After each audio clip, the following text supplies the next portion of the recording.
కంటికి కనిపించేట్టుగా ఉండేది కాదు ఆత్మ. ఏమండి, ఆత్మలు కనిపిస్తున్నాయని చాలామంది అంటారు. అది చాలా తప్పది. ఆత్మ కనిపించేది కాదు. ఆత్మలు ఎక్కడ కనిపిస్తాయి? నువ్వేదో రూపాన్ని ఊహించుకున్నావు, ఆ రూపం నీకు కనిపిస్తోంది.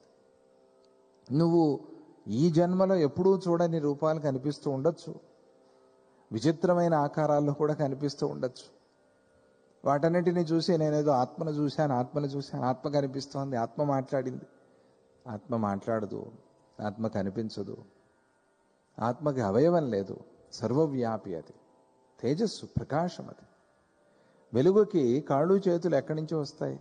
అదే అంతే, అది వెలుగు, అది జ్ఞానం. అది కాబట్టి ఇది అంతర్లీనంగా సర్వత్రా ఉంది, లోపల ఉంది. అది కనిపించేట్టుగా లేదు.